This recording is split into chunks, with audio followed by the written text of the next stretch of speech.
Tom Kubanek forever changed the way the U.S. military stores weapons. His company, Securing, is turning the gun-safe industry upside down. Now Tom is on a mission to find other innovators, risk-takers, disruptors, and groundbreakers who are driving change and moving our industry forward. This is Agents of Change.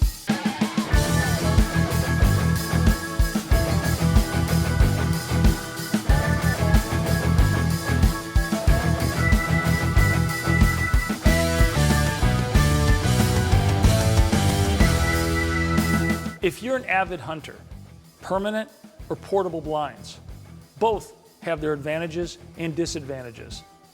I went to Wisconsin to see the cage blind, an innovative new design that gives you the best of both worlds. But first, there's a growing movement in America to live off the land, to hunt, fish, and grow your own food. One big advocate is America's premier duck hunter and the host of the Fowl Life, Chad Belding. We caught up with Chad at his home in Reno. Tom, welcome to Reno. Thank you very much for having me out. I'm really excited to come out, meet, talk, and learn more. One of my favorite things about this time of year, it's transitioning from spring snow goose and turkey season. Yeah. We're getting into those early days of spring where you really start to see the warm up. I love the summertime. I like it for the pool, the beach, the boat, all that. But my favorite part of this time of year is doing what we're doing right here, is getting to be rewarded with the bounty that we worked hard for all fall and winter, you know what I mean? And mallard ducks, and I know that you like to deer hunt, you get out there a lot of wild game, but I think that, you know, just wild game, eating it with my friends is like, it just makes me feel good. It makes me feel better health-wise, nutrition-wise, but I just love the idea of how we got to that point. It's really going back to heritage, isn't it? It's going back to, just to how we all started as a species, living off the land. Just we provide for ourselves, we provide for our families. Even back in the days of the hippies talked about, hey man, I want to live off the land. And hunters have been doing it forever. Gatherers and fishers have been doing it forever. And then during this last 24 months of my life, at least, during the pandemic, I had a lot of people wanting to, can I get some food? Can I get some meat from you? Do you have any extra meat? Yeah. The store's out of it. And then they taste it. Like, for example, one time we cooked wild turkey, literally out of their mouth. What is this? Oh, it's wild turkey. Wild turkey, how'd you get it? Then I started talking about the hunt. The next thing you know, they're in their hunter safety class. And you've seen this insurgence in hunters and hunting licenses and hunter safety courses and education being accomplished by a bunch of new people. And now what the secret is how do we keep them here? And one of the easiest way to keep somebody happy is by what? Food right there. Prepared well. Yeah, prepared well, right? You know, what I wanted to do today is, you know, sharp knife is everything. I like to always have a sharp knife. And I'm not doing anything that's a secret to anybody, but I like to score birds to where you just make slight slips, you know, slits across that skin and fat, and just don't press too hard to where you're cutting into the actual meat on that breastplate, because that meat up against the breastplate on a mallard duck is the best meat on it. You have the tenderloin that connects the breast meat to the breastplate. So I just like to take that, get it scored a little bit to where I open it up a tiny bit, let it breathe, and then I take a little bit of, you know, high-end olive oil and just use my fingers. I don't need a ton of it. This is for basting a little bit, but more so for just a little bit of flavor to get down into that meat and really get underneath that skin. Duck fat, duck skin, crispy skin on a duck, you can't, it's hard to eat it without it. Now, we do sometimes take the meat off of the skin, but we're always going to save that skin for rendering processes down the road. We try to use the whole duck. A lot of these times, these legs don't have a lot of meat on them, so what do we put them in a pot of gumbo and brown them up and let that meat fall off the bone once it sits in that roux for a while. There's a lot to be learned when I use the word efficiency. You know, when I'm processing a deer or waterfowl, so many people breast it out and throw the bird away. Yeah. And you're throwing half the meat away. Yeah, and there's times that calls for it, I'm not going to lie. But for the most part, I agree with you 100%, is that if you really think about all of the different parts and start thinking like, I don't know, maybe a Eskimo is a good example. They eat every single part of the whale if they ever harvest a whale. You can take this duck and use the skin, use the fat, use the legs, use the back meat. I'm really proud of what we've developed here at one of our brands is the Provider. Okay. You know, when we came up with that name, I'm like, how cool is it to have a brand called the Provider? This is the Fowl. Okay. 4 months to develop this rub, going back and forth with a bunch of duck hunters that love to prepare ducks and geese, and I think we finally nailed it. So no salt in our rubs, very little, if any. I like to take that rub and not be stingy with it at all. and I like to get the fowl rub all along that breastplate and down those legs and along the edges here. And you know, we'll turn it over and get the back a little bit. But it's, you do just what it says to do, right? Yeah, taste that a little bit. Oh, pour a little bit in your hand. That's got. Is that not delicious? There's a lot going on there, isn't there? It's beautiful, isn't it? And I truly believe in a little tiny bit of salt when you're cooking, especially if you're doing a red meat like a duck. I think that Tony Chastry's does a great job. There's lots of them out there, but these folks down there in Cajun country, Louisiana, have mastered a Cajun seasoning salt, and you don't need a ton of it, but you're going to get it into those little score slices on top of that duck. And you can see that's a wild duck that was killed in the state of Idaho in January of 2022. Properly maintained, properly processed and butchered, and then vacuum sealed. And here we are 5 months later and take it out and it's just in perfect shape. It looks damn good. And I love that because now we get to take this, cut this meat off of it and pair it with a wild rice. Pair it with some, whatever you want, fruits, vegetables, whatever it takes. But this is going to be awesome meat. We're going to get it on the Traeger. We're going to get our Traeger set to about 285 degrees and get some smoke on this. And then we're going to finalize it with a reverse sear process that I like to use to really scorch that skin and that's make what it gets crispy. the skin, that almost Peking duck crispiness to it. Yes. And then when you slice it off and put it on a person's plate, they can slice it with their knife and get that skin, that fat, those oils, that dry rub, and that awesome mallard duck meat. What do you have this at? 275. You can see the smoke barreling off of it. Yeah.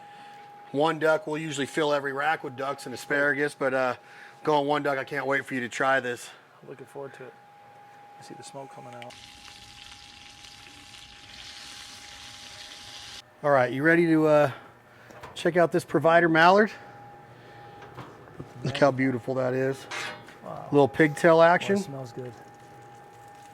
So what we got going on here, Tom, is I'm going to take olive oil. This is hot. This invection unit right here on this Traeger Timberline XL, it's going to heat that oil up fast. It's at about 600 degrees right now. You can see how hot it's starting to get already. And I'm going to take a tiny bit of butter. We're going to take our mallard and we're going to set him just like that. A lot of people think about searing at the beginning of their cooking process. Yep.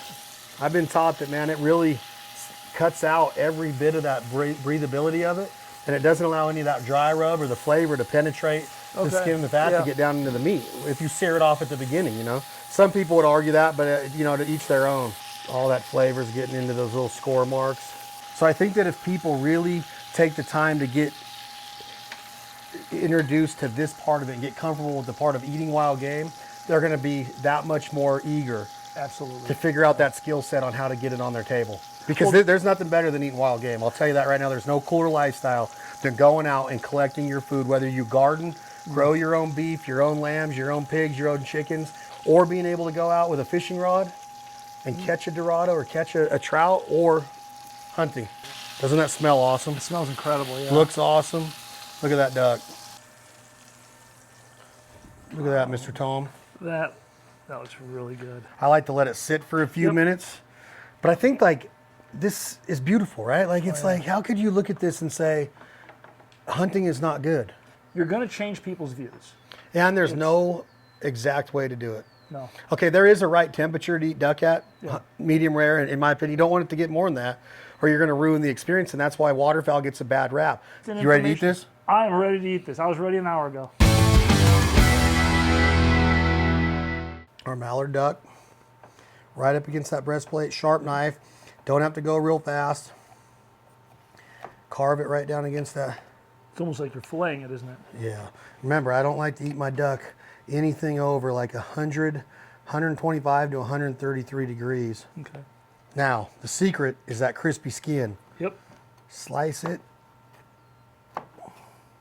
Little tiny squeeze of lemon. A little lemon, a little chive, or a little green onions. I'm going to end it with a little sesame seed and black pepper mixture. Bon appetit, sir. Try this out. All right. Oh yeah, you went for the biggest piece. Heck yeah.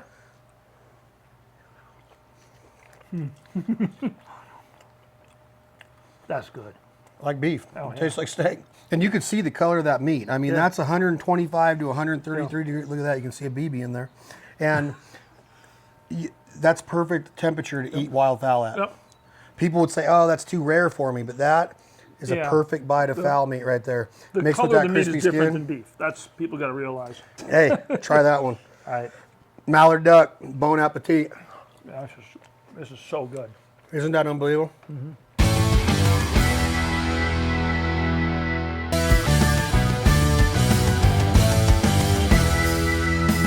Mike Furseth is an engineer and avid hunter. He's designed an innovative hunting blind that's both permanent and portable. I traveled to Wisconsin to meet Mike and to learn more about the blind. All right. Mike, how you doing, man? Good, how are you? It's great to be up here. I'm really excited to see how this thing goes together. Yeah, we can pop it up for you. All right. Decent spot right here is fine. Perfect. Yeah, let me show you how this thing sets up here. We designed a blind that works much like a regular hub blind that most people are familiar with, but this thing is designed to be permanent. So guys buy hub blinds because, you know, they want to leave them out. They put them out, they want to leave them out, but then what always ends up happening is they leave them out longer than they intended. They turn pink, they turn white, they fade, they rot in the sun, they get beat up by the wind. If they're in an area that gets snow, it gets collapsed by the snow. You can't leave them out. They're designed to be a portable product. What we're making here is a permanent blind. Now it takes a few more minutes to set up than a regular portable hub blind, but it works much the same. But once it's up, you can leave it up and have complete confidence that you can leave it up year round if you want. It only takes about 10 minutes to move it if you do want to move it, but if you don't want to move it, you can leave it up and year round. So you set the blind up. If you just determine that patterns or the way the deer are moving is changing, 10 minutes you load it up, move it, and you're back in business. Yeah, it comes with a backpack, so. Wow. So let's get this thing up. I'm really excited to see how it goes together. Okay, so stand it up on end with the color side up, and then just kind of open it up like a flower, and you start popping hubs. Let's get one side, it ain't too bad. So you've got a handle, you're just pulling. Yep, it's pretty easy to grab. So once that's popped up, last thing you need to do is the roof, which is easiest to do from the inside.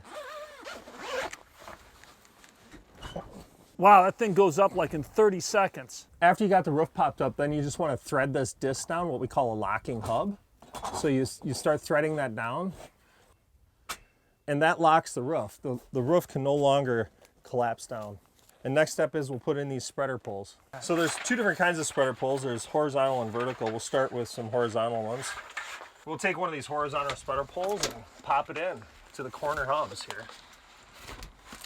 So that ends in. Leave them loose for now. Just leave them open. But you do that 3 more times on the other 4 horizontal seams. So you're just building a cage around the top of the blind.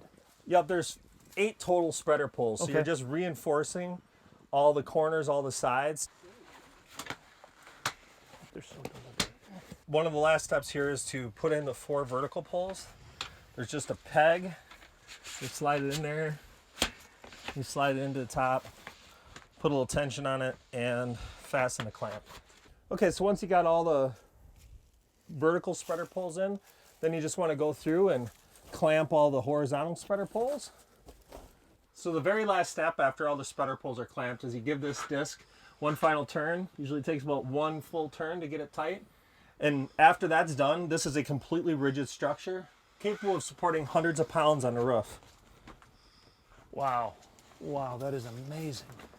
It's how rigid this became when you put those poles in. Yep.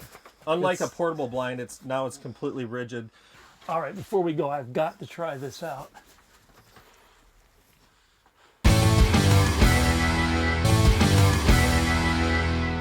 Sponsored by Securint, the leader in military weapon storage, armory design, and customizable gun safes you could store anywhere in your house. All right, so once you got the spreader poles up and that disc tight, now it's completely rigid, and that's actually where the name cage comes from. Now, what is the load capacity on the roof of this thing? We've tested it beyond this, but it can actually support over 800 pounds on the roof, so you'll never have any issues with it collapsing because of snow load or anything. It's amazing. Once you put those bars in, this is like this feels like a house.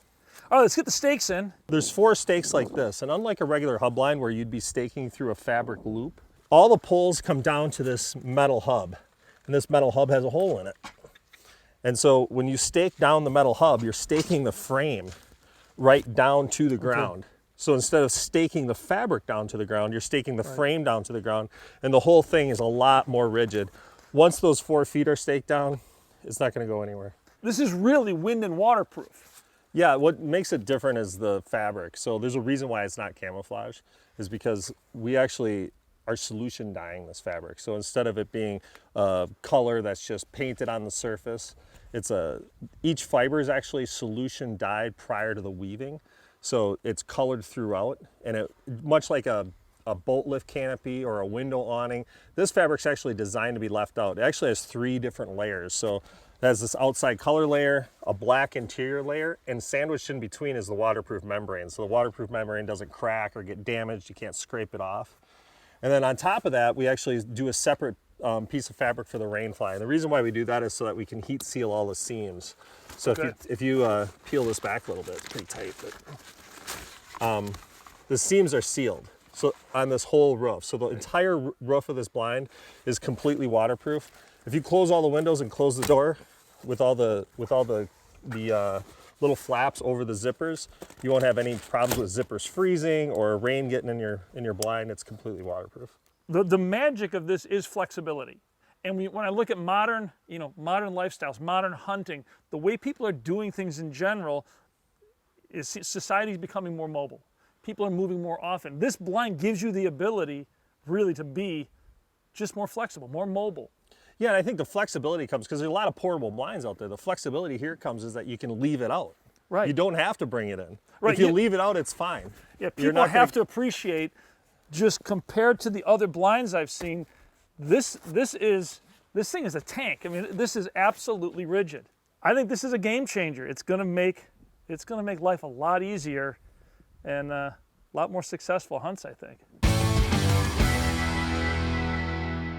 Now we've got this on the ground. I understand you also make a platform for this. Yep, we make an 8-foot platform where you can actually set it up. It's designed for the blind, so the way the ladder comes up into the door, and the way the whole blind is designed, you can, instead of staking it to the ground through those metal feet, there's holes that line up with the tower, so you're actually bolting it down to the tower. So both to the tower, and the tower is a rigid structure into the ground. So this is the tower. Wow. Already got this blind mounted to the top of it. Wow, this is a nice setup here. So what's nice about this tower, it's the perfect size for the blind.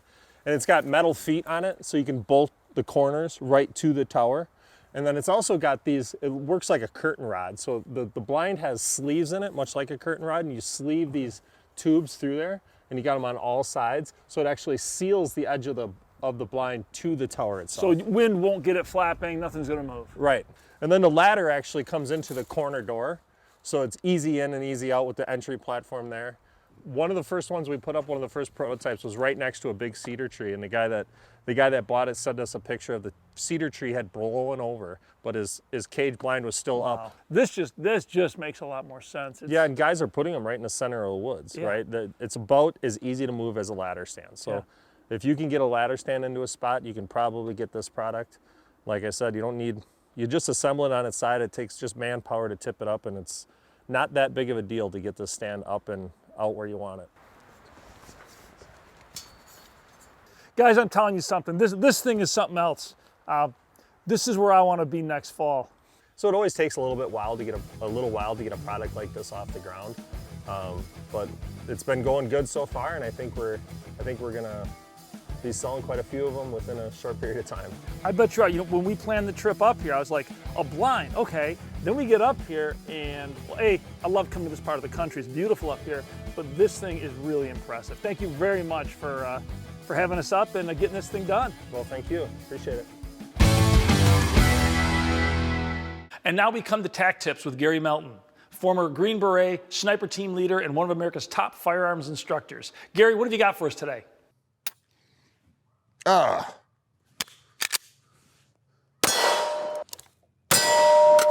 Oh man. Hey folks, Gary here with Paramount Tactical Solutions. So if you've been shooting for any length of time, that's something that we've probably all seen or maybe even done ourselves. A shooter-induced malfunction because the magazine isn't fully seated. And while there's lots of different ways that you can load a rifle or a pistol, there really is only one right way to do it to ensure that you're reinforcing good habits and ensuring that you have a round loaded in the chamber, ready to go for when you need it. There's nothing worse than hearing click when you need that gun to go bang. And it may just be an embarrassing moment when you're out on the range, but when it really matters, it could mean the difference between life or death. So let's talk about the correct way to always load your rifle and your pistol. From a mechanical standpoint, we need to realize for this magazine to seat correctly, or a pistol mag to seat correctly, the ammunition in here has to actually depress. It's pushing up against the bolt or the bottom of the slide. And for it to reach the point to where it's going to lock into place, these bullets have to actually depress about 1/4 to 1/8 of an inch. So when we go to load a gun, it's actually trying to resist that magazine fully seating. Because ultimately what the obstruction is either the bottom of the slide or the bolt itself. Not only is loading like this bad from a mechanical standpoint because we're not sure if there's a round in the chamber and we're not sure if the magazine's fully seated, but it's also bad from a training or creating good habits standpoint. A lot of people spend a lot of time practicing emergency reloads, but every time that we do our initial load incorrectly with this gun, not only are we not sure if there's a round in the chamber and the magazine's fully seated, but we're also getting rid of all of those good repetitions that we've been building. We're creating bad habits. We're getting better at doing things wrong. So I challenge you that every time that you go to load your gun, you want to practice an emergency reload. We lock the slide back to the rear. We do a 3-point check. We're removing that slide or that bolt as the obstruction. It allows us to easily insert that mag, and then we let the slide go forward. And the same thing goes for your rifle. We're always going to lock that bolt to the rear, get that gun up in your workspace, grab your magazine, insert the mag. It inserts easily. We don't have to slap it, don't have to beat it. Let the bolt go forward. And that way, every time that you go to conduct that initial load with your pistol or your rifle, you're actually building good habits. You're getting slow, methodical training repetitions, and you can rest assured that gun is going to do exactly what it's supposed to when you need it to. And that's your tactical tip of the day. But until next time, stay armed, stay ready, and enjoy the rest of the show. If you'd like to learn more about Agents of Change, scan the QR code on your screen right now. You'll also have the opportunity to share information with us. We're always on the lookout for new innovative people and products.